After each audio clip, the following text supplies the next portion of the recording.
What's everybody? Welcome to the Rodeo Wagon podcast, brought to you by the Western Edge app and produced by Cosmic Cowboys. We're here with Colton Woods. Man, I've been wanting to have you on for a while now.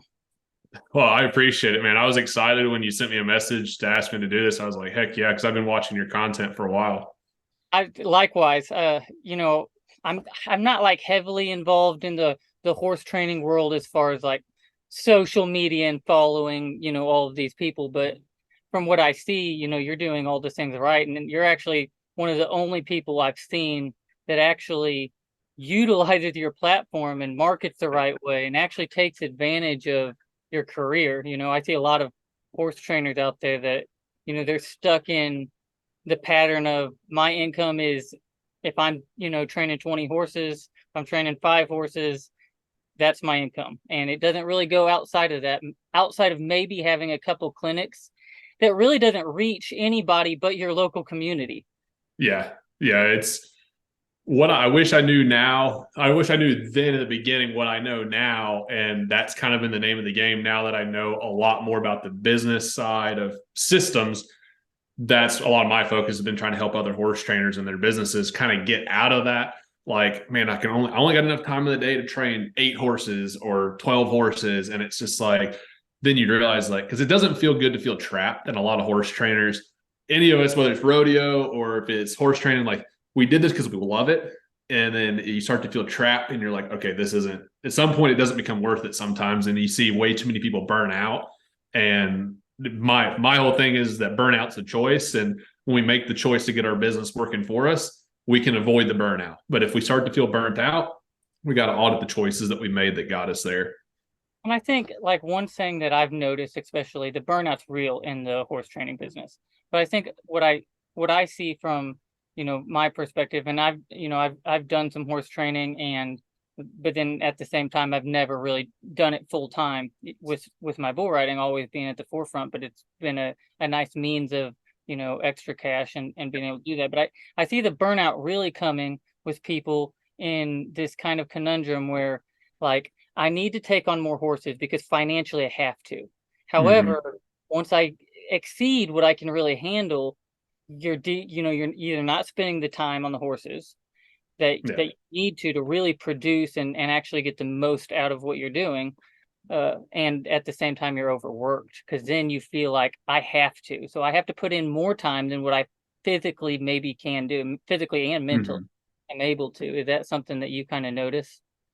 Yeah, I mean, at the end of the day, like sometimes people want to find some kind of romantic answer, and at the end of the day, it takes hard work, right? If you need to put groceries in the fridge and you need to keep your lights on, and you got to pay your mortgage or pay your rent bill or whatever, sometimes you got to take those 2 extra horses that you don't really want to ride. But then the question is, then what are you going to do?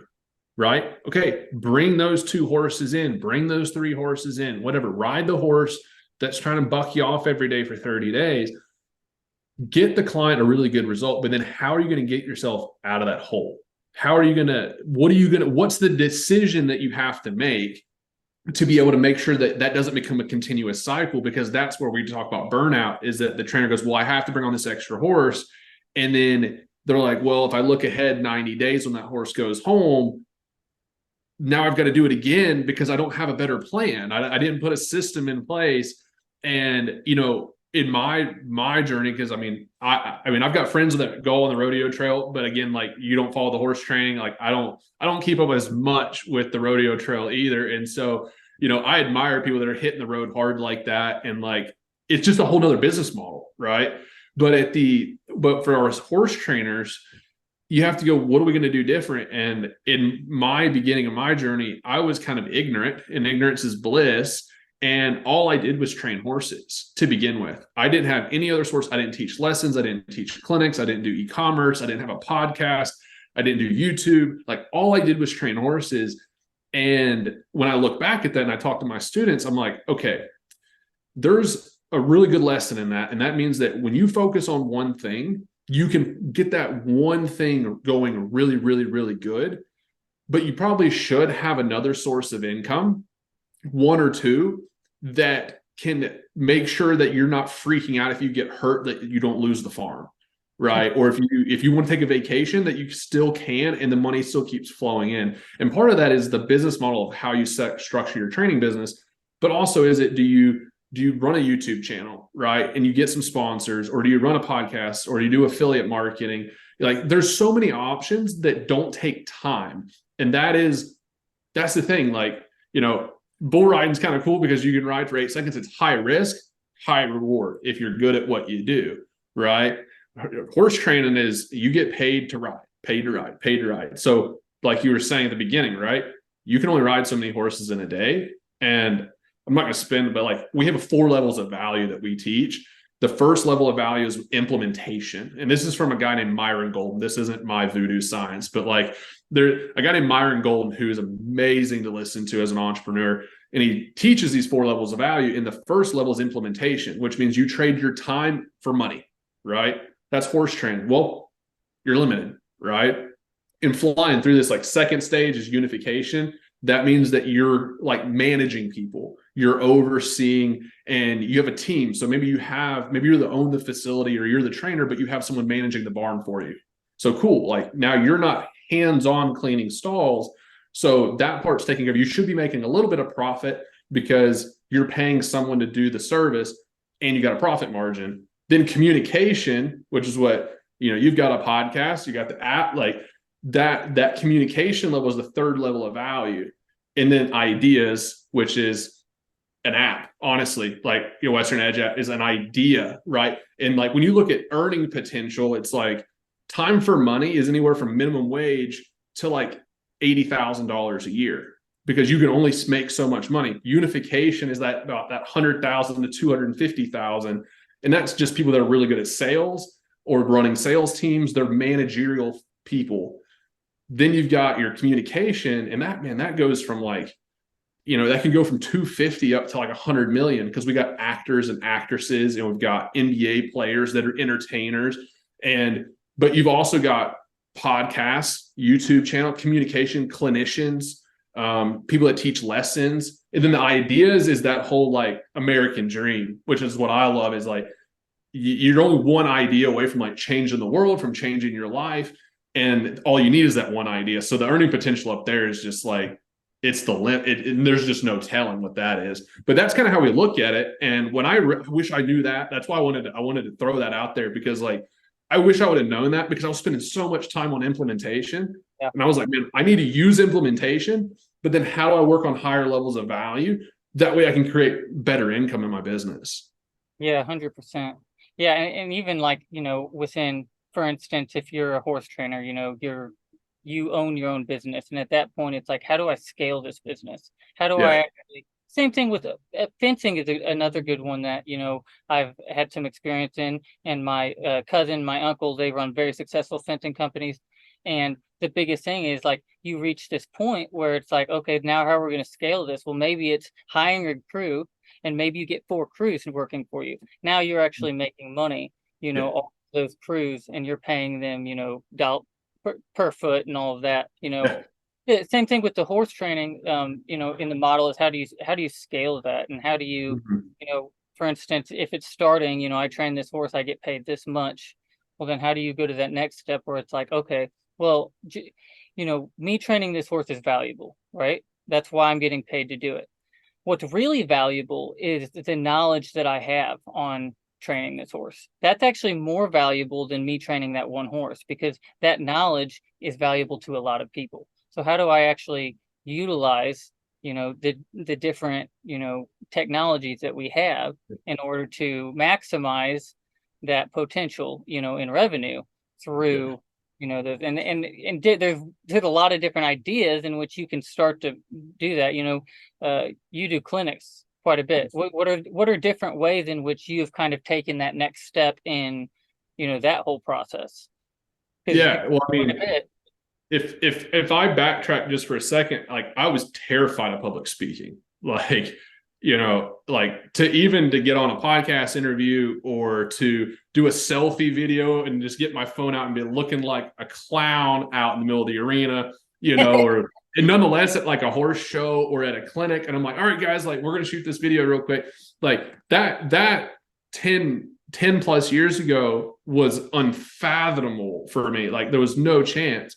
And to kind of fast forward, like the reason I started doing it from a business perspective was I want, like, as a horseman, I want to help as many horses and people. That's my mission, is to educate horses and people with a lifetime in mind. So when I train a horse, I'm working with that horse in a way that it'll hopefully benefit that horse for the rest of its life.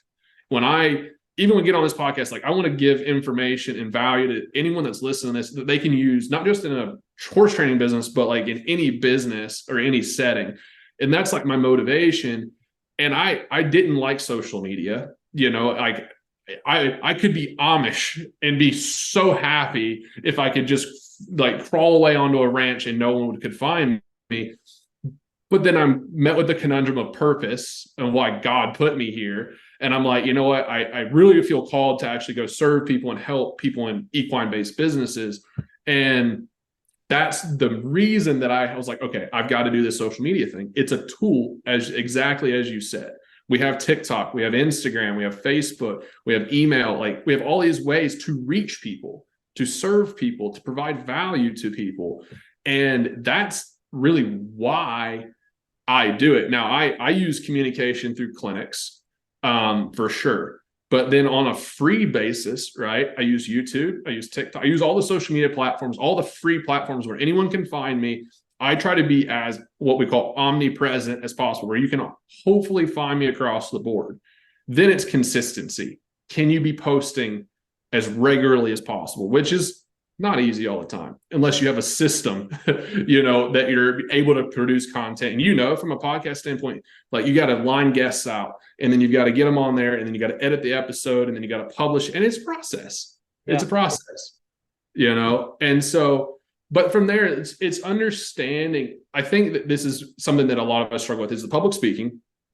But you have to understand what your why is. Why do you want to communicate, right? For me, my purpose, I have to look at this from a very unselfish perspective, because I could go become like just fall away into a ranch somewhere and be so happy. Right. And I think a lot of horse trainers, or even people that enjoy the Western lifestyle, sometimes just want to like go homestead and like have their family and be happy. Yeah. And there's value to that. Right. But there's also, and you can do it and be successful at that. Exactly.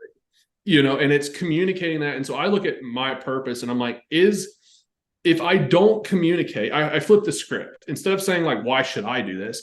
What happens if I don't do it? Right? What happens if I don't go make that video and post it because I feel self-conscious, because I don't like the lighting? What if I don't go say the thing that I feel called to go say? What if I don't teach the thing that I know I can help somebody with? What happens? Maybe that I missed the opportunity. Maybe someone else continues to suffer in their business because I didn't share the thing that could help them. Or maybe, and I always look at what happens if I don't do it. And what happens for me is I see a bunch of other people that could benefit from what I have, they can learn from my experience and my knowledge and all my mistakes, save themselves years. And if I don't do it, they continue to struggle, and then it's my fault, because I didn't put it out there for them to help them. And that's how I kind of kick myself in the rear end to go, I need to produce content. And everyone thinks like, oh, you do it because it's a bigger opportunity. It is a bigger opportunity. I'm very much aware of the bigger opportunity, and I have a family to take care of, and I've got goals that I want to achieve. Fine. But if you're not in it for the bigger reason, if you're not in it to actually help people, it's not worth it, because it's way too much work. And there's so much hate, this from social media. Like there's so many critics and all that stuff, that if your purpose and why isn't big enough, you're going to quit. I would imagine the same thing with rodeo. It's so daggum hard. If you're not in love with it, you're going to quit. Yeah. Or you should quit. Or you should. Yeah, exactly. At least in the bull riding world, like if you don't love it, if there's any other purpose outside of you loving riding bulls, then you're really an idiot. Right.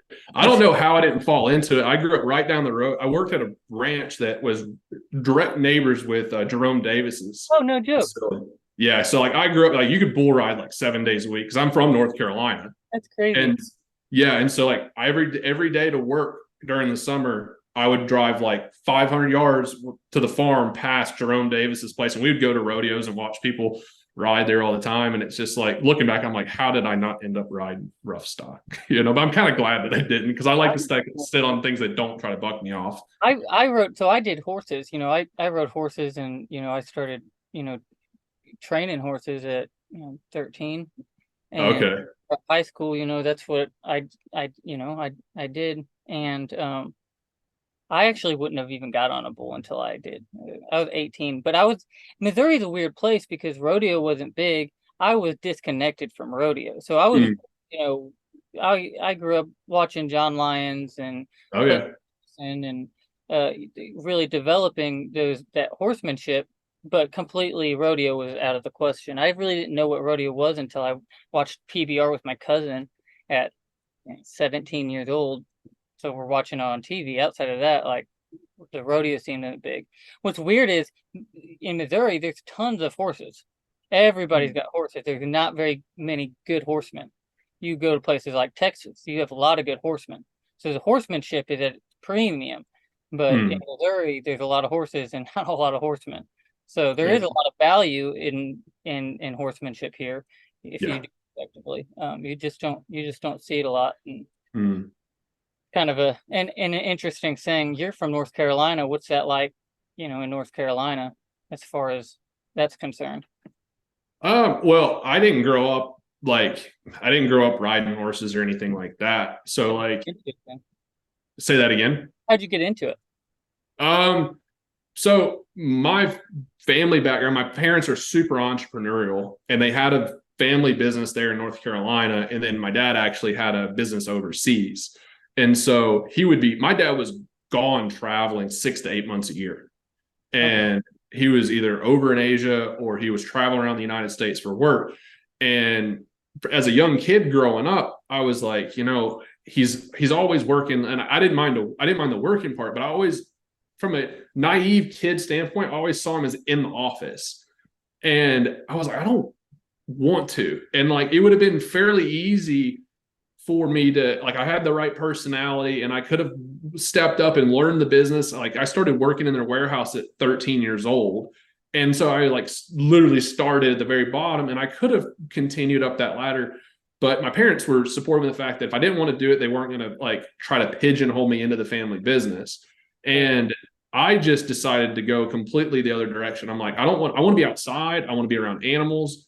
And like, I grew up playing football and lacrosse and golf. Like, I wasn't even around livestock really. And in high school, I volunteered at a horse rescue, and I was just there pounding T-post and lifting heavy stuff for them because I was 16. But I saw these horses come through, and they had been there, like, I've been there by like 9 months. And the horses came in, and like we got them looking better. They were behaving a little bit better, but they weren't finding homes. And I'm like, I literally knew nothing. I'm like, why? Like, why aren't these horses finding homes? And they're like, they were 2 to 5 years old usually, and they didn't know anything. They had no education. And they're like, it's really tough for somebody to adopt a young horse like that as a pasture pet, because they're going to live for the next 30 some years. And then what, like, it's too expensive. It's not worth it. And so that, I'm very purpose driven, and that gave me a reason to try to start pursuing some horsemanship. And like, that was right before YouTube was even popular. So like, there wasn't really a resource to go online to find it. So I just started kind of getting access into some local people.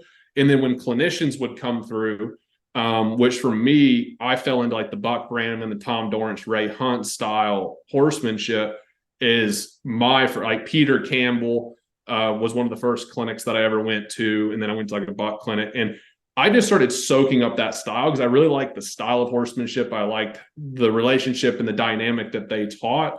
And then I just ran from it from there. And I was like, you know what? This is what I'm going to do. I went into college, but I basically got in and out as fast as I could.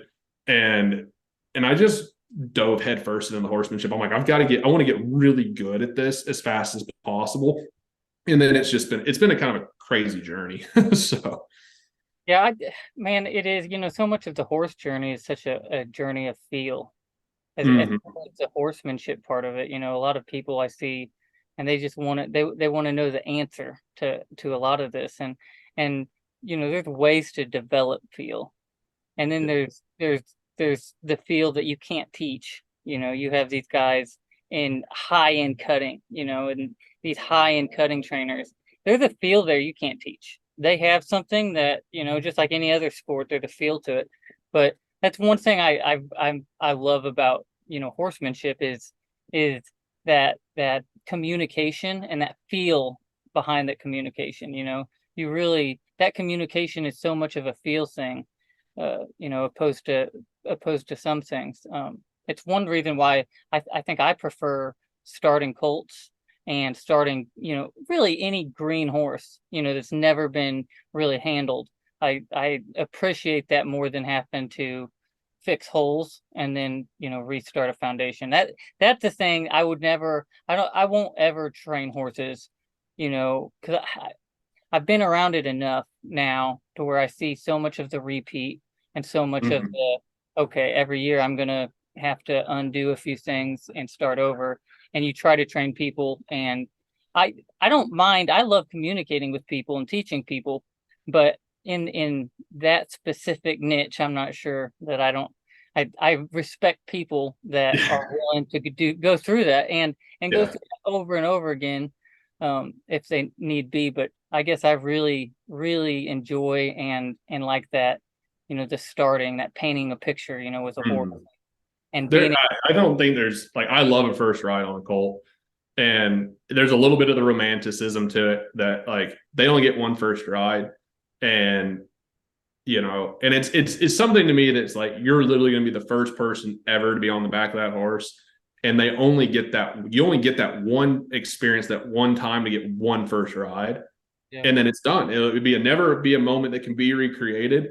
And it's just one of those things that sometimes I climb up on the back of a horse. I'm like, no man's ever sat here. And no man will ever be able to say that they were the first person on the back of this horse either. And it's like, I don't know, it's just one of those moments where you sit there and you kind of just soak it in. And especially if a colt's nice and calm and they're just like kind of chilling, and you're like, man, this is pretty neat. And I do like that about the Colts starting side. Like I've done the problem solving stuff for over a decade. And it was, to me, I always tell people, like, what do you do? I'm like, I run an equine psychotherapy center, because I was like, I don't know how else to explain it to people that don't get it, because every horse that came in, we were doing such high level problem solving on horses that were coming to us. And these were top end sport horses and performance horses that had just gotten so far out of hand. And for a long time, it was a lot of fun, because it was always something different.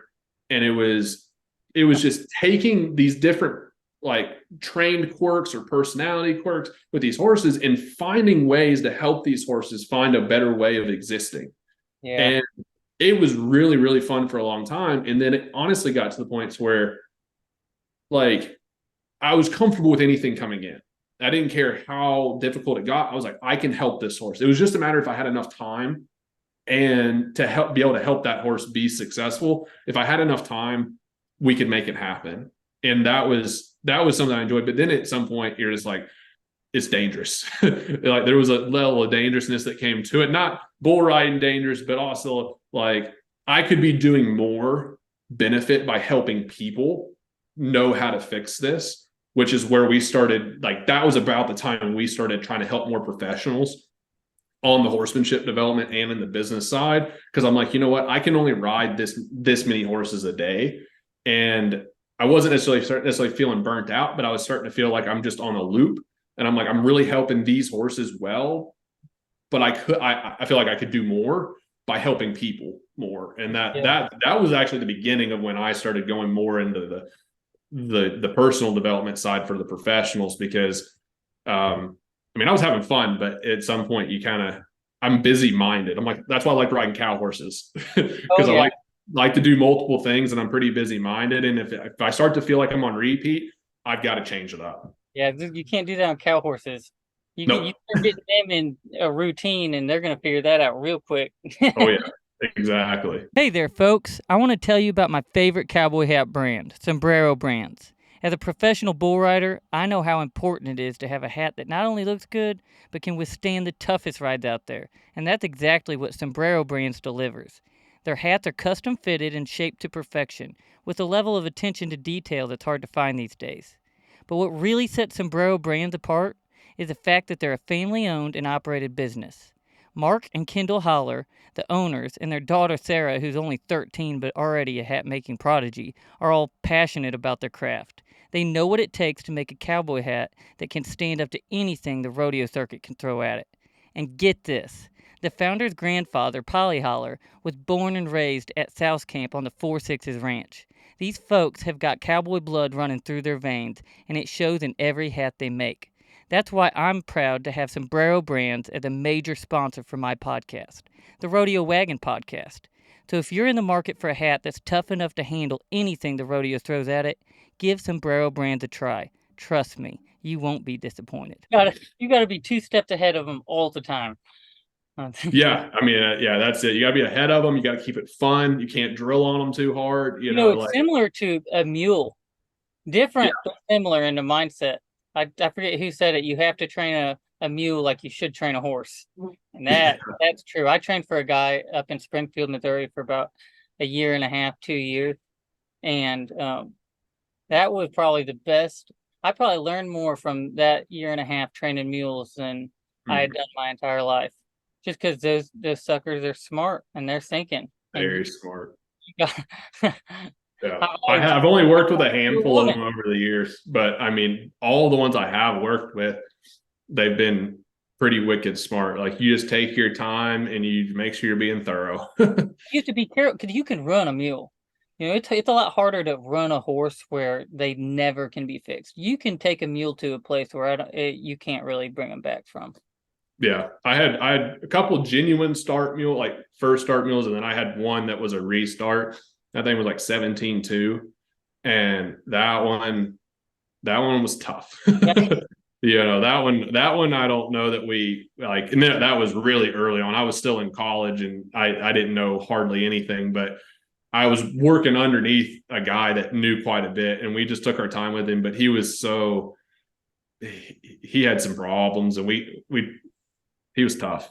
Well, on that point, what does that look like for you? And even so, what does it look like for you in your communication with, customers? And then what does that look like when you're communicating with people you're teaching on, that prep? So when you get a new horse that comes in, there's a really valuable time slot before you start working with this horse where you're communicating with the owner. Yeah.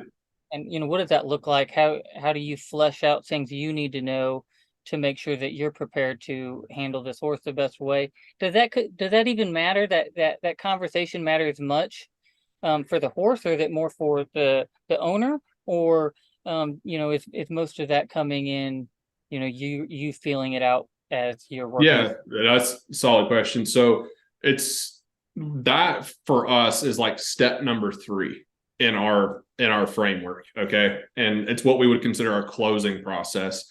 And so we've already got attracted. Step 2 is attraction. So we've already got somebody that's attracted to our business. They reach out and they're like, "Hey, Colton, we want to send a horse to you." That's when we step into step number 3, which is going to be like, how do I know that this is the right client for us, right? How do we know that this is going to be the right horse? How do I know that I'm the right trainer for this client? And so this works with any horse-based business, but I always refer to it as like the training trifecta, which for horse training businesses, and it's just a triangle. And it's like, say you have the owner up here and you got the trainer down here and you got the horse over here, right? So not every trainer is going to be for every owner, and not every owner is going to be for every trainer. Not every trainer is for every horse. Not every horse is for every trainer. Not every owner is for every horse, and every horse is for every owner, right? So when we understand like that those arrows have to go all directions, like everything needs to, as best as possible, be the right fit. Then I, as the business owner, because I'm going to be receiving money in exchange for services and a result with a horse, I bear the responsibility of trying to make sure that I'm the right trainer for that owner is the right owner for my program, and that the horse that they have, I'm more focused on, can that horse be successful in my program? Right. I don't usually always have a lot of enough context up front to go, is that horse the right horse for that owner? Because I don't know them both well enough. I might figure that out with time. And honestly, like as a professional, that might be a conversation I have like, "Hey, Susie, bred isn't the right horse for you. But some owners are going to want to hear it and some owners won't. And that's a whole nother conversation. But like when they reach out, we do this in our program. We teach this to all of our students, which is an application process. And it's a lot of people think it's an application to keep people out. It's an application to make sure that everybody's the right fit. And so in that application, we get all the basic details. We get why they want to send the horse, what are the goals with the horse, when they want to send the horse's medical history. It's literally a questionnaire. I just did a TikTok video about this like yesterday. And it's like a 5-minute questionnaire. Like it should not take them any more than 5 minutes. And right then up front, I know if it's a gaited horse and I don't ride gaited horses, then I know that I'm not the right trainer. Sure. Right. If I'm a performance horse trainer and they're trying to send me a trail horse, I know that the client's goals of what they want to do and what I can get done in my results. I don't trail ride horses. I ride performance horses. So then maybe that's not the horse for my program. Right. And you could twist that any which direction. Right. You could be a trail trainer and someone wants you to do barrels and you're like, I do trail horses, not barrel horses. You have to know who you're for, because a lot of times trainers think, I got to make money. I got to make money. And so they try to be for everybody. And if you talk to my wife, who is like the branding genius behind our businesses, she'll tell you, if you try to be for everybody, you're going to be for nobody. So you got to pick who your audience is. Who do you get solid results for? That's who you need to focus on. And the beginning for me, right? I didn't grow up riding horses. I got really good at groundwork before I ever really got to ride. Yeah. So in the beginning, my service was really solid groundwork. And then then I would tell those owners, take those and send those to the trainer that could start them under saddle. And then I developed a relationship with those trainers to say, what can I do better? And they would tell me like, oh, this was really good. The horse was too quiet or too dull on this thing. And they gave me direct feedback. And then as my riding skills got better, then I could start offering riding services. Like that was the very beginning, right? But we take them through.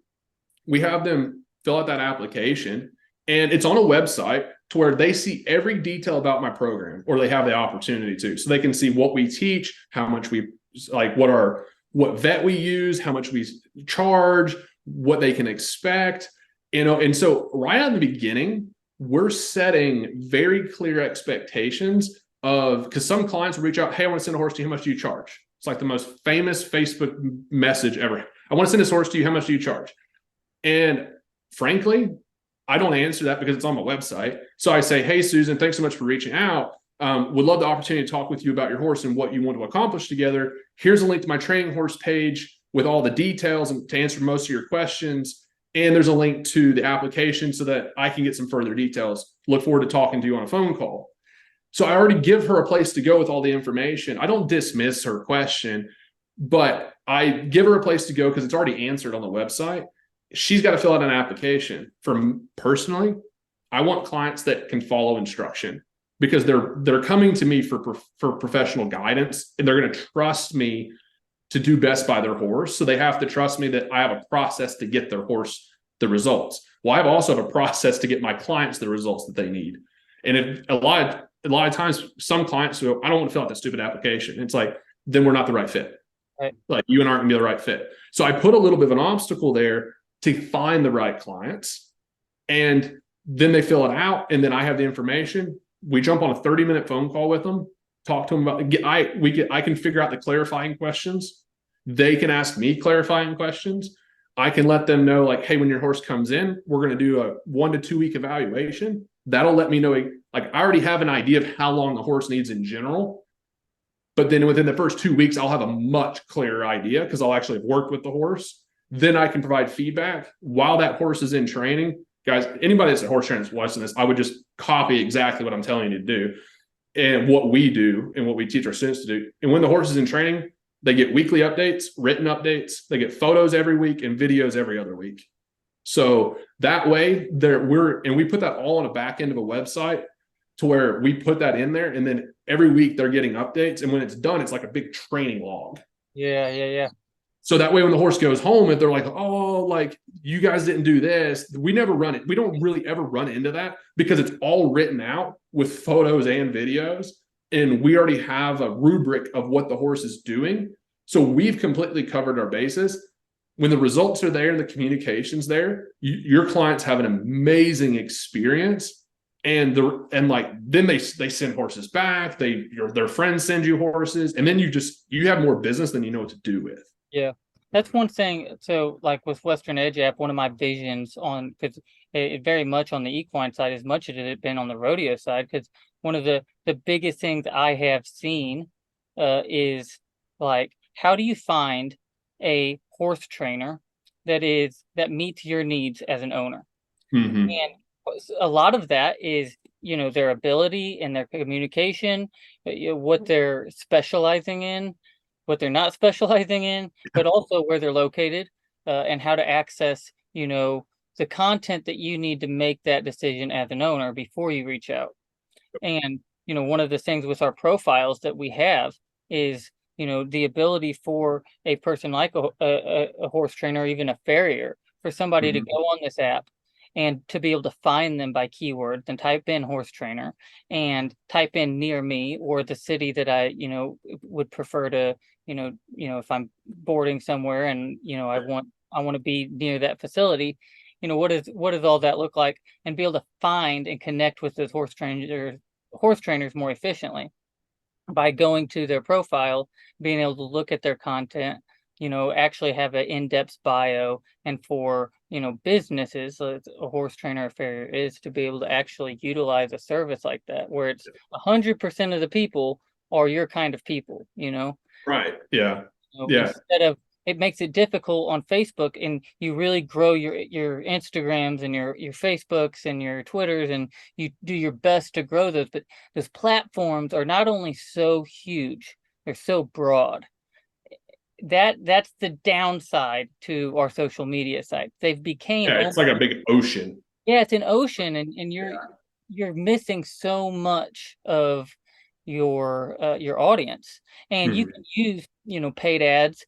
It is very helpful to use those, but still you got to think a lot of that money's not actually going towards them. So, you're still only getting maybe a little bit more of that audience. That Yeah, was it's huge. Like if you guys are creating, and if within Western Edge, right, if you guys are creating a community of people that are buyers, right, and I know you are because I've got a profile on there, and I can see the different businesses that have profiles that are able to kind of organically advertise, right, their businesses through that based on how their profiles are set up. And it's like if I'm a horse trainer and I know that there's people on the app that are interested in horse training services, then it's like, heck yeah, you want, because that's, instead of being in the ocean, that's like being in a pond, yeah, right? right. And then you're really providing a benefit. You're providing exposure for the trainers, but also you're making it much easier for the clients, because if the client is the type of client that's like, I want to stay within a 25-mile radius of this location, then that's a requirement that they have. And I just had like a lady that has been a really good client of ours, but we were in Kentucky for well over 10 years, and now we're in Texas. And she reached out to me and she's like, man, if you were still in Kentucky, I'd send you the horse, but I don't want to send the horse all the way to Texas. And, and for her, that was, to me, I was like, I'm really glad that you know that, because I don't want you to like commit and then get upset that the horse gets to Texas and it's too far, right? So she's like, I need a trainer that's more local, right? So that was important to her, versus you got other clients that are like, I just want the best trainer in the country to train this horse for this thing. And if you have a search query in Western Edge to where they can find all the trainers that train for those topics, that's huge, right? Yeah, and another thing that like I even noticed was, and this is why social media. So if you own a business, if you are even an athlete, you own a business. Like your image is your business, and it's really important to utilize, these technologies, because I had a buddy that, was riding full time. He trains his own horses, but he knew he's going to be gone for like 3 months, and he needed to get this colt started and going while he was on the road. And he had heard of this guy that was like an hour and a half from him, and he sent that horse to him. 3 months later, he gets this horse back, and he's like, man, that was a waste of my time and money sending that horse away.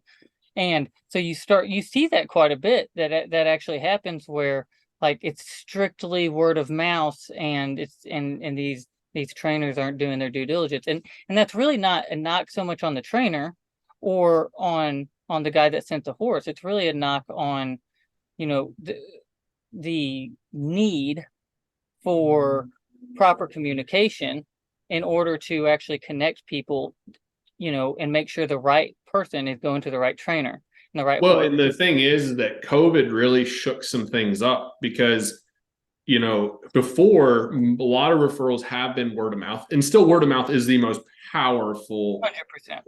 powerful testimony and referral that you can get for your business. Like if you have more people doing word of mouth, you can never keep up with business. But at the same time, there's always new people looking for new services, new providers, whatever. And it doesn't matter whether you're looking for a tire shop for your truck or your tractor, or if you're looking for a horse trainer. Like your people are searching. But the thing with COVID is that people got really comfortable making decisions based on what they find online. And so we saw this, and this happened a lot for our business. And I've talked to a lot of professionals where before COVID, people would be like, oh, I'm really interested in your program. Could I come by the farm and like watch you ride a couple horses, talk with you and get to meet you? And like that was very normal. Whereas like those requests have dramatically tanked since COVID because people have been shopping online. They got stuck at home and they were cruising the internet for hours and hours and hours. And they got comfortable with Amazon delivery, you know, Prime delivery, and they got used to getting things quickly, and they got used to getting all the information on a website and being able to go, okay, this is everything I need to know about this product or this service. Do I want it? Yes or no? Right. And that has really put some horse businesses in a bad position because their online presence is not strong. And so we ran some Facebook questions out to our audience and across some different groups. And we were asking, basically, we were asking people that were training horse clients, people that would want to send their horse into training. And we were like, how important is it that they have a Facebook page or like a social media presence that they're posting regularly? We like asked a ton of questions about websites, social media, and the overwhelming consensus. And I mean, like we would have, I don't remember the exact numbers, but it was well over 80% of the people that responded were basically saying that if the trainer didn't have an active social media presence and they didn't know who the trainer was, they had come across them, but they weren't active on social or didn't have a complete professional website, that they would just move on to the next person and find someone who did, because they couldn't build the potential client couldn't get enough information to really know who that trainer is, what they do, what the services were, which means if they don't know who they are, they can't begin to like that trainer. They don't like the results because they don't know what they are. And we always say from an internet marketing standpoint, they have to know you, like you, and trust you before they'll ever buy from you. And if you're missing that web presence, you're missing the opportunity for people to get to know who you are, to get to like you based on what you put out there, and to trust you so that they eventually will pay you. And that's been something that we've really leaned into to help other professionals, because it's like, man, people are looking for you. The scary part is, though, before they would call you, they would come out to your barn, and if they didn't like it, they just wouldn't call you back. But now they're going to your Facebook page, going to your website, looking you up. You never knew that they checked you out, and they leave, and you never knew they left. So you can never follow up with them, right? When you realize that people are checking you out and leaving, and you're missing those opportunities, it's like that's when the business side really has to come in, and we've got to give people a really good experience. My wife is like all about branding, and I used to think branding was like a website and a logo, right? I'm like, oh yeah, branded, right? And he's like, yeah, you're already laughing, right? And she's like, no, like branding is the experience that people have with you when you're not around, right? And so a website is like your 24/7, front face of your business. And that's branding. Like when people come to your website or come to the Western Edge app, do they have a good experience? If they like the experience, they're going to come back, right? They're going to come back. And I'm sure that you guys probably use that tally of people that log in continuously day after day after day as a metric of, are we on the right track? Like, yeah, it's a gamification for people to be at the leaderboard, but I'm sure it has to be a metric that you guys watch to make sure, are we making moves that people enjoy? Well, and we got to from a business standpoint. You have to, and you utilize that in order to make that experience in your brand better. Yeah. we're always saying a lot of what you're doing is based on the customer. 100%. Not all of it, because you still have non-negotiables. Yep. And you better have non-negotiables, because if you don't have non-negotiables, then the authenticity of your product is going to get trashed. And you may succeed, but I'm not about it. I believe that it must be authentic. It must be authentic, at least in its origin and, you know, its foundation. There's non-negotiables. But outside of that, you know, the consumer in a lot of ways is going to dictate, you know, ways in which you can improve. And a lot of times it's almost like, you know, reading your own paper where you just miss so much of, you know, your spelling errors. And then when somebody else reads it, then all of a sudden, okay. So when you actually start to really pay attention to the consumer and their experience, you start saying things that you missed because you weren't in their shoes. So I know with Western Edge, we're, you know, weekly, you know, monthly, looking at it like, okay, let's take one day, put ourselves in the shoes of someone who's getting on this app for the first time. What are they seeing, you know, and where are they going based on the data we know? And if we go through that process, now what are we finding out? Is there certain things that we're missing that we can, you know, add to? And then even just communication and talking to people, you know, and asking the question, you know, what do you want, you know, out of what we're doing, and what ways do you see this brand, you know, providing a better experience for you?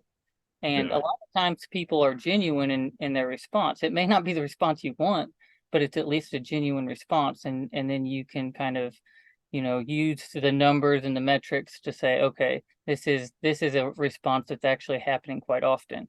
Maybe I can adjust this a little bit in order to make this experience better for the people. Yeah, and that's a very selfless thing that's so important, because I think so many, like whether it's creating an app, creating any kind of service, right?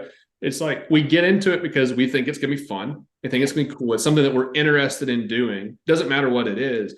But then at some point you get far enough down the track that you have to go, why am I doing this? Am I doing this for me, or am I doing this for the person that's going to benefit from it?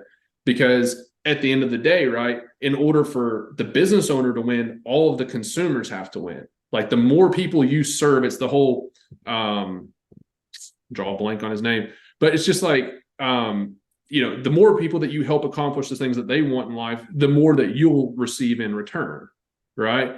And when you put everyone else in forefront, when you put the users of the app at the forefront and you help them have a better experience, it just makes the app more successful, which makes, in turn, it's like a byproduct. Like your success just becomes a byproduct of that, because you focus on helping other people have an amazing experience, because you help horses have a better education, because you help owners develop their skills. Like when you just focus on helping other people and solving their problems and having better results, success is like the byproduct. It's like you're not chasing success, you're chasing service. And when you serve other people well, success is, if you're good enough and you're doing it in a tactful way, right, authentically, right, then success is going to be there.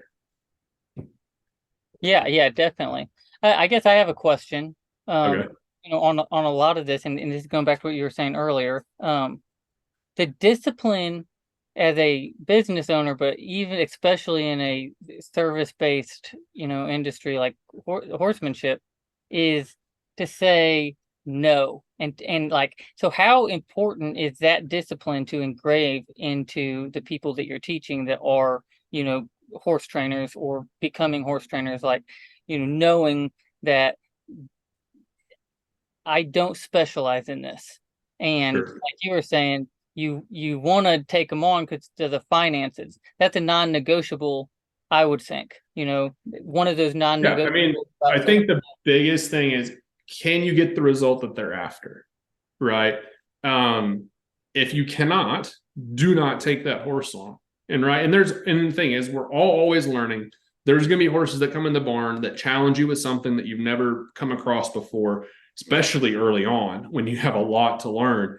And when that happens, you're going to have to figure it out. And that's when you just got to have grit in the tank. And I had multiple horses that did that to me across the years, where the horse came in for one thing and you pull the hood up and you're like, holy smokes, right? And that's when you start picking the phone up and you start calling mentors, friends, people that are more experienced, and you say, hey, this is what's going on. Because at the end of the day, right, it's about getting that horse the result, getting the owner the result that they paid for, but helping that horse. I mean, I want the horse to have a good experience. They're in training. We're going to have to work through the rough spots along the way. But at the end of the day, that horse should come out much better on the other end of that. And that means that if I run out of knowledge, I've got to call someone that can help me. That means maybe I got to take that horse to a friend's place and be like, can you help me with this? Because I don't know what to do. And it's just being willing to let the ego go aside and go, this is where I need some help. Right. But like, yeah, you've got bills to pay. And a lot of times the horses are the simple part, right? It's a lot of times the people part that a lot of horse trainers go, I love the horses. I don't want to deal with the people. It's like, for us, it's then make sure you're bringing in the right people. Make sure you're attracting the right people. Make sure that when you close them and you go through that process before you say, yeah, your horse can come to training, that you've actually made sure that they're a good fit for your program.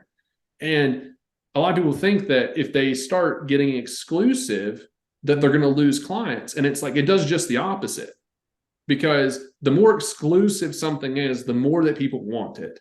Yeah. Number one. And number two, it shows a dedication that you're actually there to make sure that you can help that horse, that you can help that owner, that everyone's going to have a good experience. You're taking the responsibility on as a professional. And a lot of trained horse clients, particularly, love professionalism. They're like, oh my gosh, finally, not just some run-of-the-mill horse trainer operation that's just fly by the seat of their pants. Like, high-level clients don't like to see trainers in distress, because if a really high-quality client, it doesn't mean they have a lot of money, but I mean, I'm talking about someone that's genuinely good to work with and can pay their bill consistently. They like to know that their trainers are taken care of. Because if the trainer is not financially, physically, mentally, emotionally distressed, they can be there to actually get the horse the best training possible. They can be there to coach that student in a lesson. But if a trainer is like trying to figure out how to rob Peter to pay Paul to pay the mortgage, or they're physically just toasted because they're not eating right and they're drinking 18 monsters and coffee and they're not going to bed till ridiculous hours and they're just doing all this stuff, high-level clients notice that. And if they start to see that it's a long period, it's not just a horse show, but it's a way of life. They know that at the end of the day, the results will suffer. And that's why it's like people watch, and we always say like attracts like, birds of a feather flock together. So it's like, if you want higher level clients, you got to audit what you're doing. Are you running your business very professionally? You got systems in place that you're making sure that you're not just completely burnt out and wiped out all the time. And that, it's being very meticulous to all the details, because other people notice. And there's a lot of people watching that you don't think are watching. And if it looks like a shit show all the time in your barn with running around, phones ringing, and it's not busy, but it's chaotic and it's disorganized, there's certain clients that are not attracted to that, and they'll go elsewhere because they audit that. Yeah, and especially any clients that pay attention to the actual horses, because horses are reading people. Yeah, horses read people as much as we read horses. That's literally what they are. Horses are herd animals, and they're not predators. So they are always reading the atmosphere and people, obviously. So anybody that's reading horses, and if you see that, that the horses that is being run through that facility is actually not going to get the best experience either. And they're not going to reach their potential as a horse. And as a client, I don't want to take my horse somewhere where I don't feel confident that horse is not going to reach its potential. Yeah. You look at getting the exclusive, like it brings more clients in, and you can scale a training business, but it's all in relation. We've heard, I've been talking about this since like 2017, 2018, when I first started putting out a little bit of business content. And I was like, I really think that a lot of the younger professionals coming out are going to be running smaller programs where they're going to be riding fewer horses, but they're really focused on high quality experiences that way, because it's only getting more expensive and it's getting harder to buy these facilities. to get the land. The horses are getting more expensive. And I think like the overall, like the horse flesh getting more expensive, I think is good for the industry. But as professionals are coming up, we're like, how do you navigate this? How do you break in? How do you get to that next level?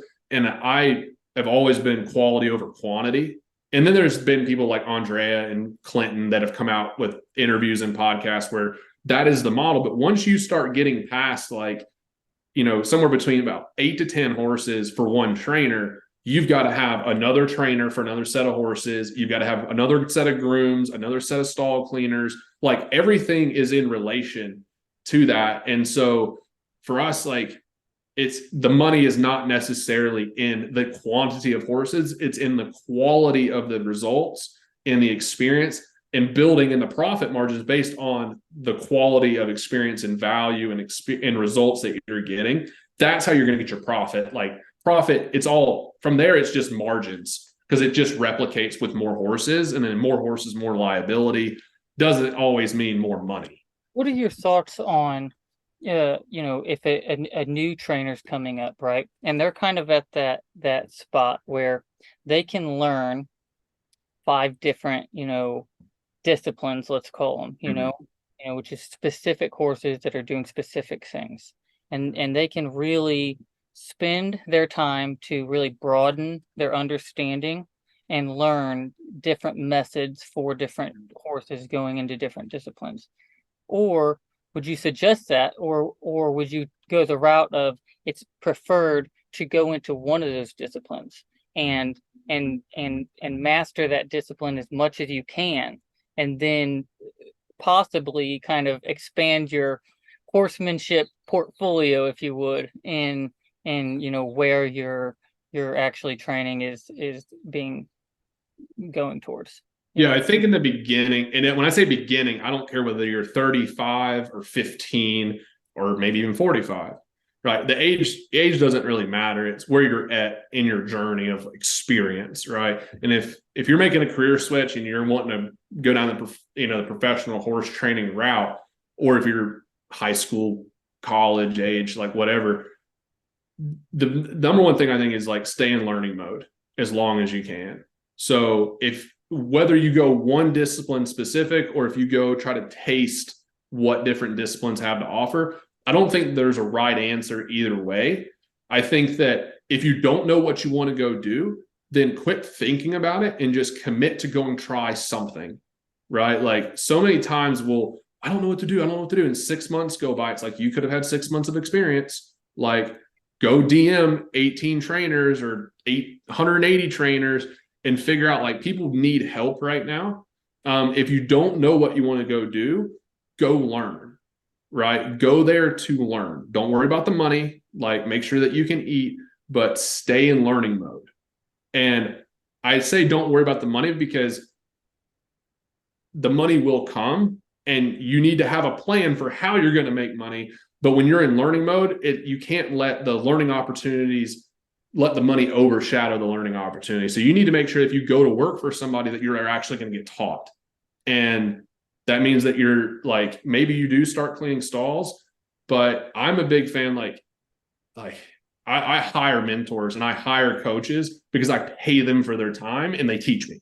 Right. And I think that's the biggest ROI that you can get. Like if you're in a position to go pay Todd Bergen and be like, Todd, like, can I come spend a week with you? Or can I then you're going to get concentrated information if you're in a position to do that, right? If you're not, then you have to be very intentional about who you're going to learn from, what that experience looks like, how can you provide as much value to that business and that owner as possible, so that in turn they will hopefully, they're not guaranteed, but hopefully they see that you're pouring into them. Always give.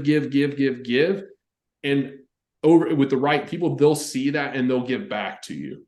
Right. But there's making sure that you hedge your bet. If you don't know what to do, pick a discipline, pick a trainer, go do it. If you hate it, end on good notes. Be like, hey, I came here with the intention to learn as much as possible. This rein cow horse thing isn't for me. I really love working with you guys, but I'm more interested in this. Do you know somebody that could point me in that direction? And they might be like, even if you don't like the thing, you can still give it your all, and then they could defer you somewhere else. And because those people have connections, and they'd be like, oh yeah, you could go over here and try this, right? Just go learn. If you already know the discipline and you're not in the discipline, you're kind of just wasting time. Like, go find someone. The beauty of it too, it's a lifelong thing. I haven't met one successful horseman who stopped learning. Mm-mm. Always learning, and you know, the more you learn, the more you take from different pieces. And you know, Dennis Capel, he lives near me, and you know, I've learned a lot from him. One of the most valuable things I learned from him was continue to learn, look at everybody, and what you'll find is you'll take little tidbits from all of these people, and it'll develop your what will become your own.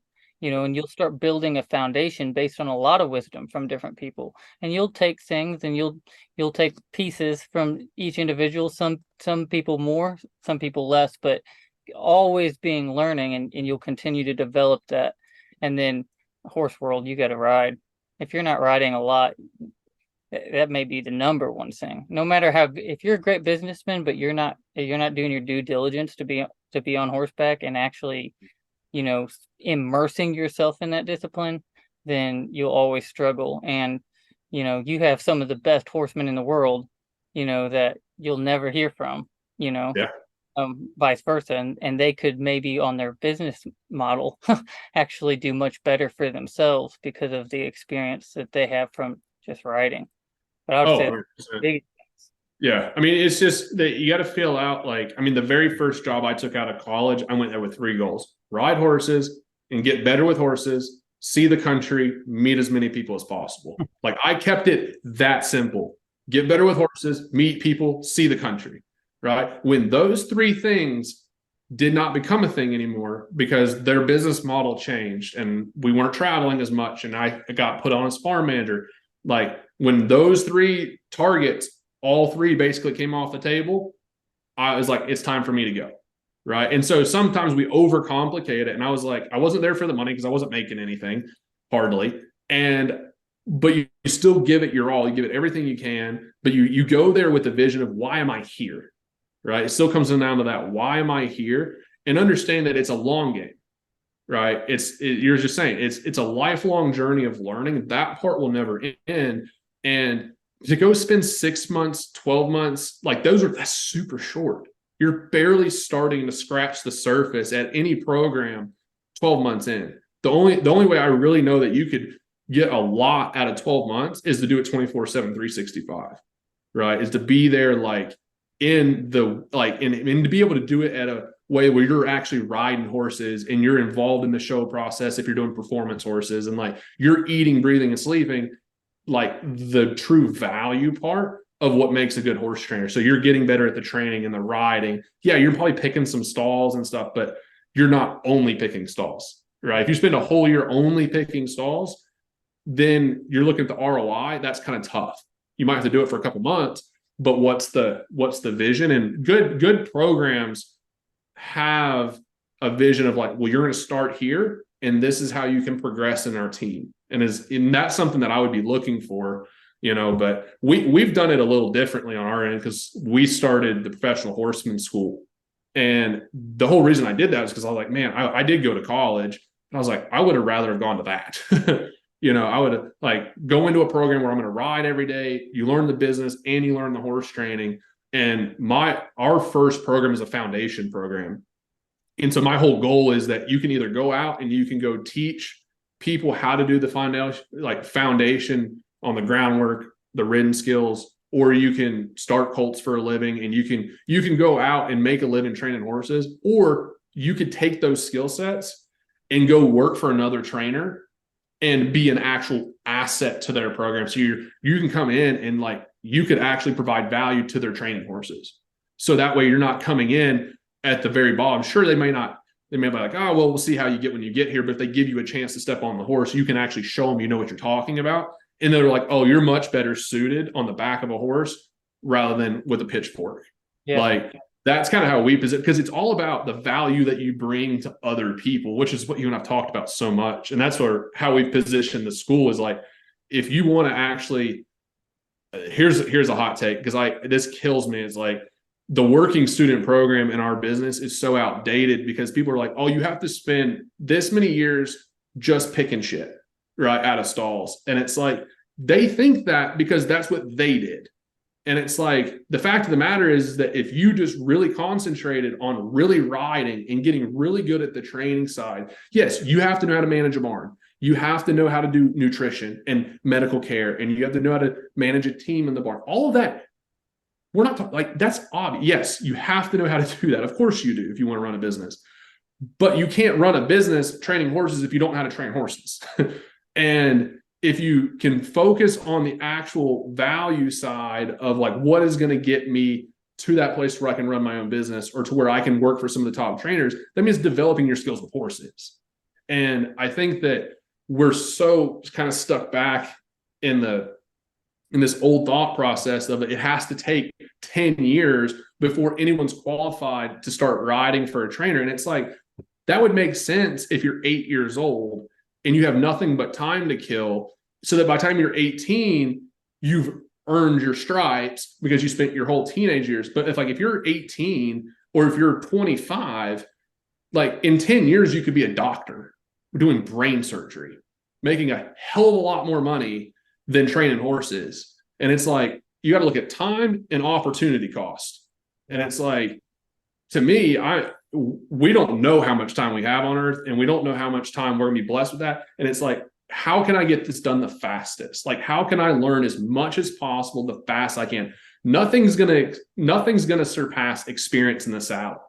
Right. Nothing's gonna surpass feel, which takes time to develop. And some people have better feel than others just naturally, but with a lot of self-awareness and a lot of practice and listening to other people that know more than you, you can develop it, a lot of it. And it's like, but the idea that we have to riff-raff around in this business for X amount of years because that's what the last generation did, because that's just the way it is, and it's like their college, and like all these little things that people say. And it's like, we should all want to make this industry better. Like, together, we should want to, in the next 10 years, 20 years, 40 years, 60 years, 80 years, we should want to look back and be like, man, it was going on in 2023, but now it is like, this industry is amazing. And people like, and students are able to come in and actually progress and get better faster.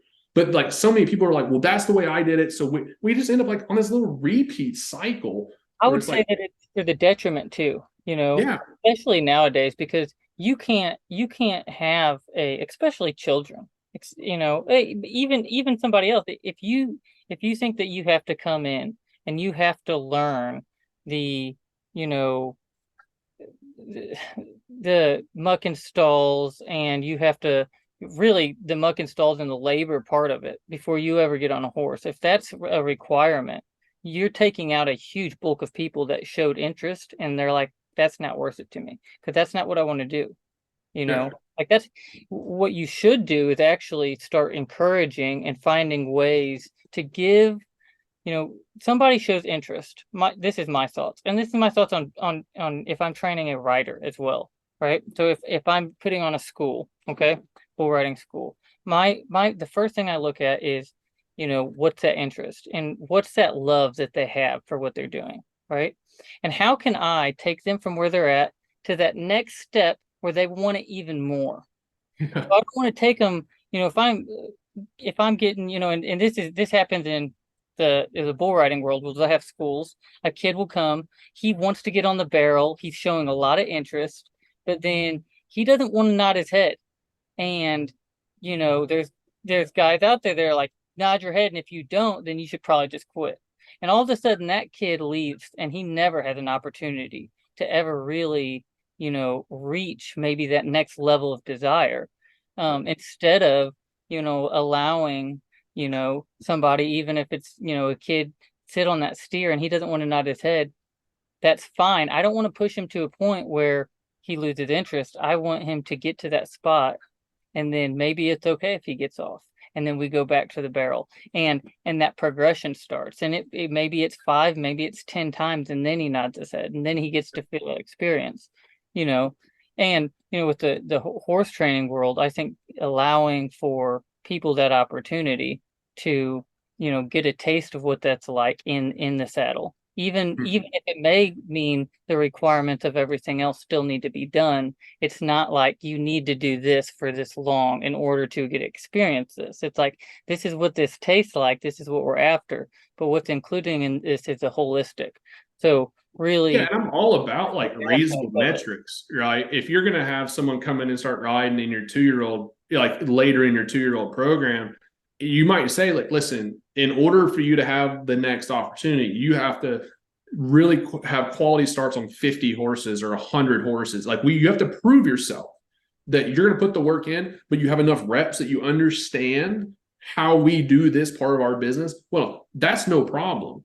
But like, why, and I so appreciate what you just said, because one, you're dealing with thresholds, right? Like, you're doing in that situation, you're dealing with somebody that's like gets in a position and they're like, I don't know about that, right? And you're going, I don't want this kid, I don't want to lose this kid for the benefit of our sport for the fact that I think he should just nod his head.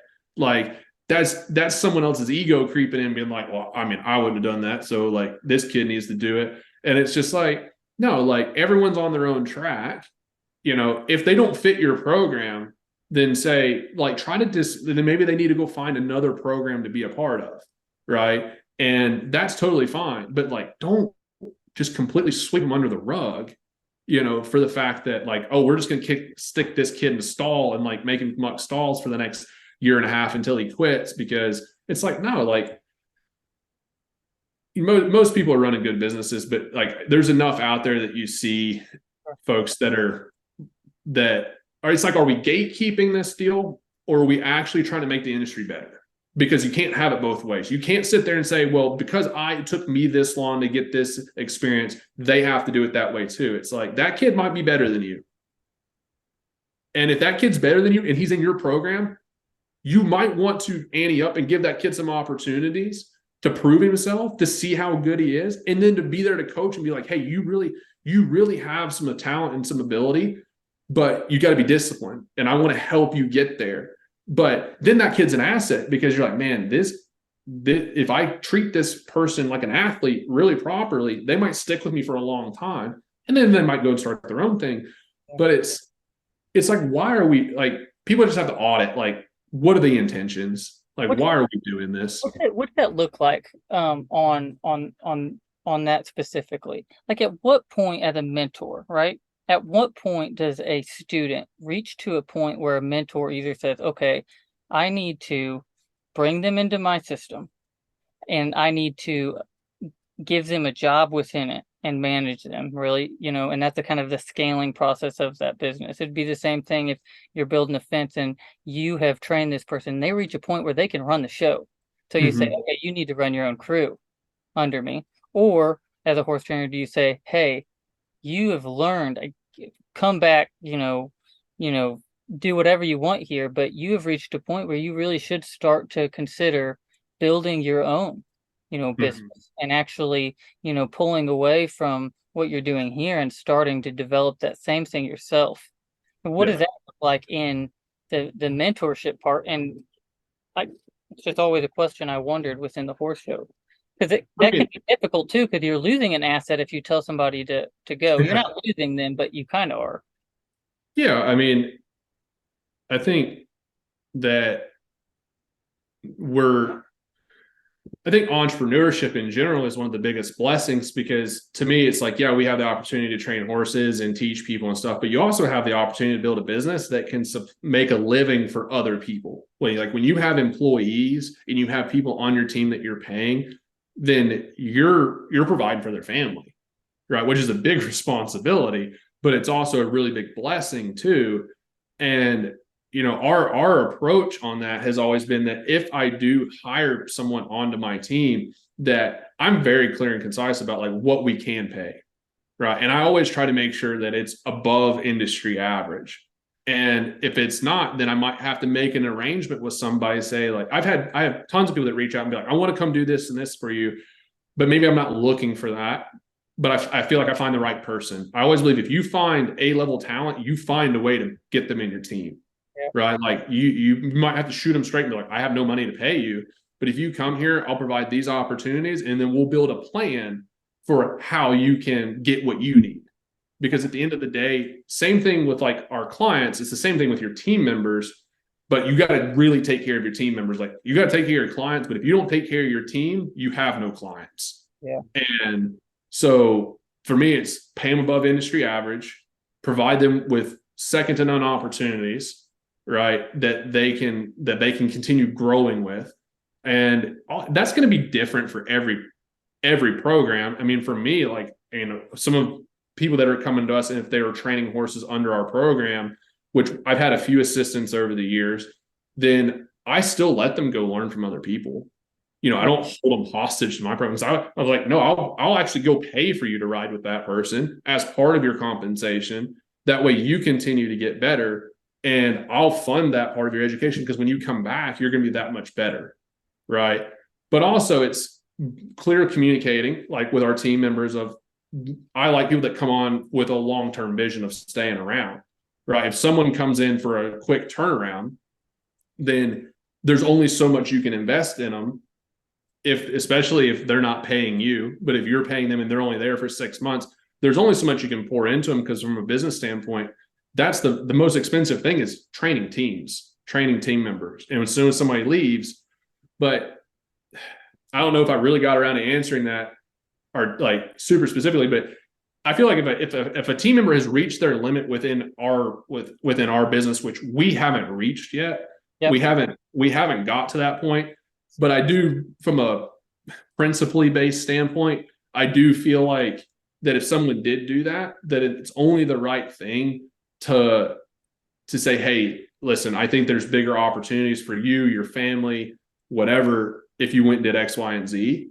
But some people might be like, somebody might be like, but I like it here. And that might be in somebody's nature. And it's like, my goal is always to provide that. Like when I had a kid that tried to come down to train with us, and he reached out, I didn't have a spot for him at the time. And I was like, if this is what you want to do, I will literally build that part of my business so that you can go do it. Right. And it's like, that's how I think. If someone reaches out and it's like, I want to ride these kinds of horses with these types of clients, I was like, I can help you get there. I may not have those clients right now, but I'm willing to build the business infrastructure out to provide you that opportunity, but you have to commit to sticking around. Yeah, that takes a lot of, there's a lot of on your as a business person, that actually, that takes a lot to be able to do that, to say, hey, I am going to change my infrastructure for this. Mm-hmm. It's actually for your profit, but I find, especially, I don't know if it's just old school people, but that's actually a difficult thing to do, and a lot of the old school mindset is, it has to be me and I have to be doing everything, and I need to micromanage all of it, because if I'm not in complete control, even if somebody to that point, if I'm not in complete control, then I'm not okay with it. But being able to actually say, okay, there's something here that can actually develop my entire program to expand it, and that's going to benefit people both within and outside, because you do something like that, now you're reaching a new audience and you're helping new people. Yeah, and if you're trying to do everything yourself and you're getting physically just expended, like you just have no battery left, or mentally you're so scattered and all those things, like you can't really running a true business and like understand that there's a big difference. Like most people, whether it's rodeo or even horses, like we decided we didn't want to work a 9 to 5. We don't like people telling us what to do. So we wanted to go do something else where we had more control over our decision making.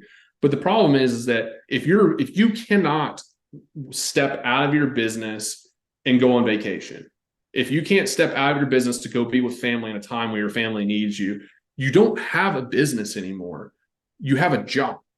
Yeah. And a job is when you try to leave work to go be with family and your boss says, no, if you leave, you're going to be fired, and which means you lose your income. Well, the same thing happens for a lot of horse trainers is they leave the barn to go be with family and they're not there. The horses don't get fed. The horses don't get trained. The clients get upset. So the clients leave with their horses and then their money's gone again. And it's like, that's called a job. That's not a business. And when I look at this two ways, like if that is the situation, you've got to then create a business. You got to have team, you got to implement systems that way. And the team might merely be that you have someone on your phone that you can call. So when you do leave town, your horses are still taken care of. A team might be you do add an assistant trainer. Like, it doesn't mean that you have to go build out the McCutcheon's team where there's a ton of people a part of that operation, because there's multiple divisions. Like, it doesn't have to be that. It might be merely having access to one or two people that can fill in or that can be of assistance when you need them, even if you're still running most of the day to day. Yeah. But you've got that part of it. And that part's super, super, super important from just a business development standpoint, because then you actually have a business. Like, then you can actually step away from it. And that second point evaded me. I'm going to come back to it in a second, but so yeah. What would you say, I guess, kind of towards the end here, like, what would you say to people, in this industry? What would be your biggest advice and what you have to offer and what you're doing and what you're passionate about? From the business side, but also from the horse side, because a lot of people are going to be listening, and they're not going to dive deeper into horsemanship as far as the business is concerned, but they have horses, they ride horses. Yeah. Maybe they own another business, or what would be your? I think that one thing that I keep telling, like, I'll tag it on social media, I'll share it with people, and I think this is a good time to share it here, is that it's together we rise. The better that we all get in our horsemanship, better we get as athletes, the better that we get as raising better stock. I don't care whether it's bucking bulls or horses. Like, the better that we get as an industry, the better everybody gets. The better that I run my business, the better that the next trainer runs their business, right? The better that the next rodeo athlete gets at working with their sponsors, right? The better that we all get together, and that means helping each other do those things, the better the entire industry gets. And, I'm going to circle back just real quick, because the second point I was going to make on that thing was that when your vision, when your dream, when the thing that you have is big enough in your business, you can't do it by yourself. Yeah. Now, somebody's vision might be, I want to train a handful of horses, and I want to have my family on the farm, and we're going to run this thing together. And I don't need to have, go down to the futurity. I don't need to, that's perfectly fine. But it's like, if you believe that you're going to truly, like, if you're not going to hire an accountant to run your finances, so you're going to be in there at 12 o'clock at night plugging numbers, it's like, hire the damn accountant. Like, hire the accountant, because you have family to go spend time with, right? If run your business, get your numbers, get your pricing in accurate point to where you can hire somebody to clean stalls. Your time, if you're a good trainer, is not well spent cleaning stalls. You could ride 2 more horses, 3 more horses in the time that you could have those stalls cleaned. And if you ride 2 or 3 more horses, you can afford that guy. Yeah.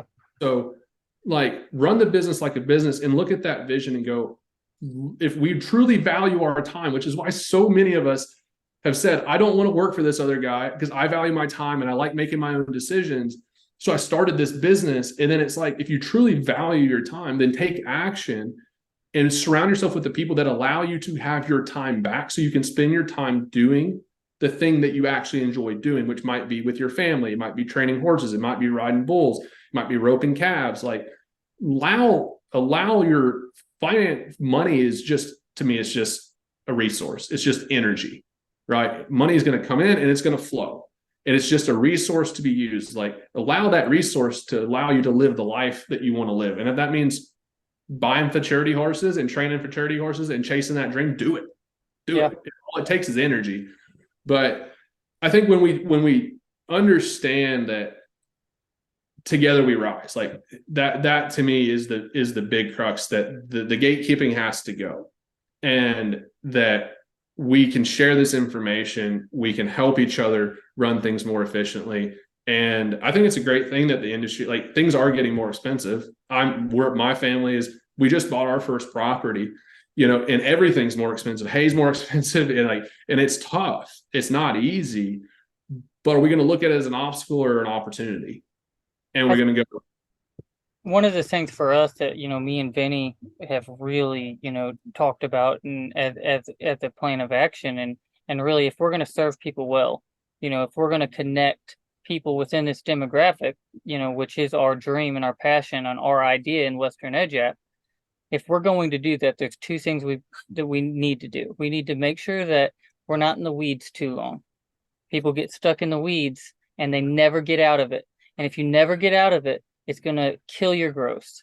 And when you kill your growth, you can't serve as many people, and you can't serve people the way you need to serve them, because you're stuck doing things that you shouldn't be doing and you're not able to manage well.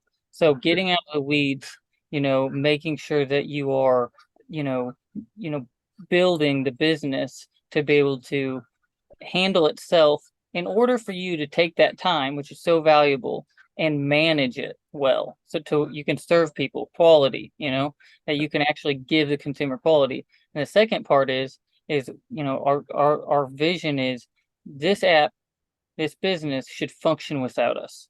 If this business cannot function without us, we're not where we need to be, because life happens, and something could happen to both of us that puts us out of commission for whatever reason.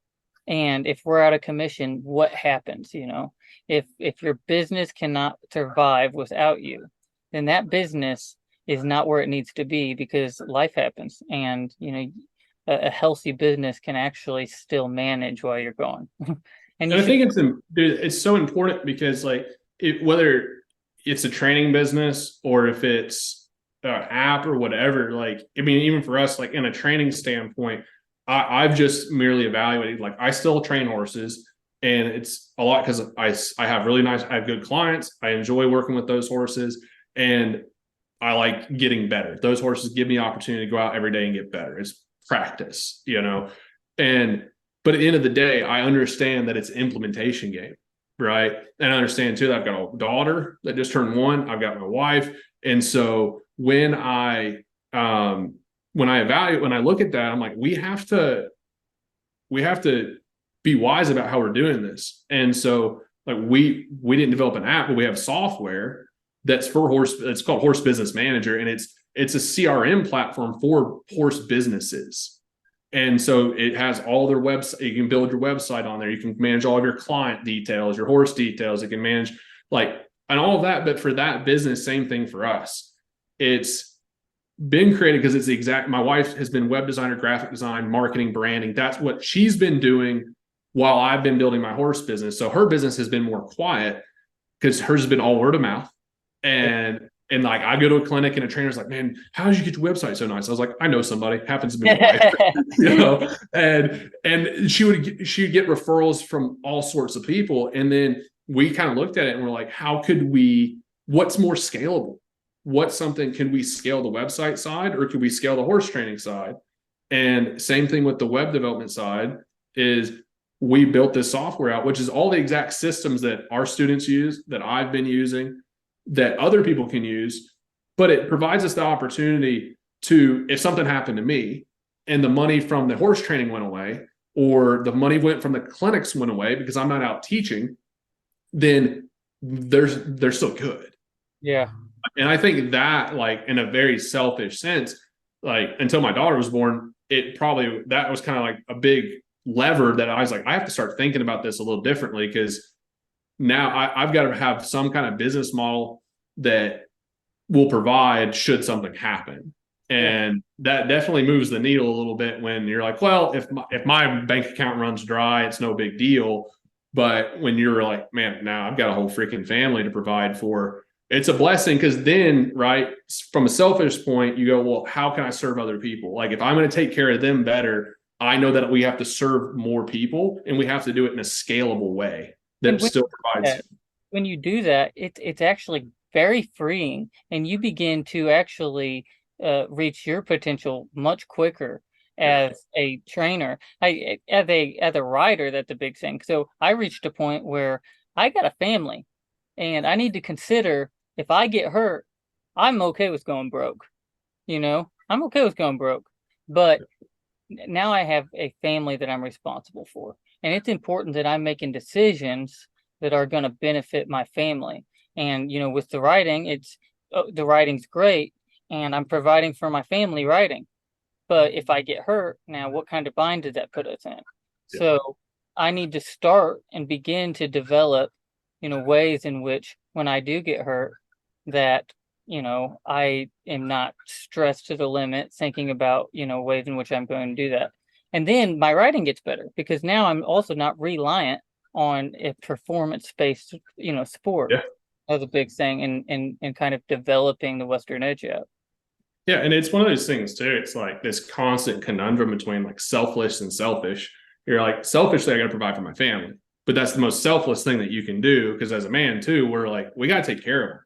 Like we got people that depend on us. So selflessly, we've got to do something that maybe years ago, you're like, I'm not going to start an app. 10 years, you're like, no way. Like, I'm not tech. I'm not in Silicon Valley. I'm not going to do that. But then now you see like, oh, we can actually build something that's super fun for people to use that makes our sport that much better. And it provides for my family. Like that's just the ultimate win, and you and I are talking about tech, right? Like, because we went software route. You guys went like two different types of software. Yeah, but that was just the routes that we went. And, our deal, like it's been live for the last, over 6 months or so. People have been using it, but we haven't launched it. And we're getting ready to hit live on it probably tomorrow or the next day. But like, when I look at other people that are out there, like anyone that's listening to this, they're like, well, that's good for you guys. But like, you can do a course, you can do a membership like Tyson Durfee. I've had an opportunity to spend some time with him, and he started his No Limits mentorship program. And for all the calf ropers, and it's like, you got to merely look at what do you know? Yeah. What do you know that you can help other people with? And then scalable things like a membership, you build that membership one time. Anytime somebody joins it, they pay every month, you make money. Like, and they could buy it at 2:00 in the morning. You wake up and you have more money than you did when you went to sleep. And that's some of the stuff that, I hope some people do consider is like looking at the communication side, but then also like, how do you build scalable offers? That way, if you do get hurt riding bulls or broncs or whatever it is, that you're not totally out because your sponsor is like, well, now you're not riding. Like, what are we going to do? Like, you don't want that to happen. My big thing, and I would encourage people, what do you love doing? What are you passionate about? And always think about what that is and ways in which maybe you can take action on these things to continue to do what you love. Because if you're working a 9 to 5 and you don't like it, from 9 to 5, you're not doing what you love. And it's much better to take action, and there's always something you can do. If it's a podcast, completely free to start up. Just start talking to people, if it's horse training, and then take action on it and start training horses. When I started riding bulls, well, the first step's to get on bulls, and you can do it. And whatever that is, and there's always different ways in which you can actually, expand your creativity. And there's probably a billion people that thought about Western Edge, about what we're doing. There's probably a billion people out there, but nobody took action on it. Exactly. These ideas, all they take is action, and you may fail, because I've had a lot of dumb ideas, a lot of action on, and they failed. I took action on a lot of dumb ideas, way more than actually took off, but I didn't stop taking action on them. I continued to do it because I knew one thing: I wanted to do what I love. For the rest of my life, I want to do what I love. I don't want to do what other people love, and I'm forced to do it. And that's going to actually, benefit my family and everybody that knows me. Because if I'm doing what I love, I am going to be better off loving those people and serving the people that are around me. Man, it's been awesome having you on here. We'll do it again in person sometime. So right now I broke my leg, so I'm out of commission. So we're going to be doing it, over Zoom for a minute now, but in about 4 months I'll start traveling again. We'll do it in the wagon. It'll be a good time. How can people find you? What are your tags? I mean, if you just Google or go to coltonwoodshorsemanship.com, you can find us there. We have all of our social media platforms from Facebook, Instagram, TikTok. It's all Colton Woods Horsemanship across the board. And then, we have a professional horseman school, which is something I mentioned earlier in the podcast. And then we got horse business managers. So, I mean, all those things are there for those that would like our help. And if anybody that's listening to this, if you have questions for me, just how do I get from point A to point B in my career, you can always DM me. I'm more than happy to get back to you. Heck yeah, man. Well, thanks for joining. Yeah, thanks for having me. I appreciate it.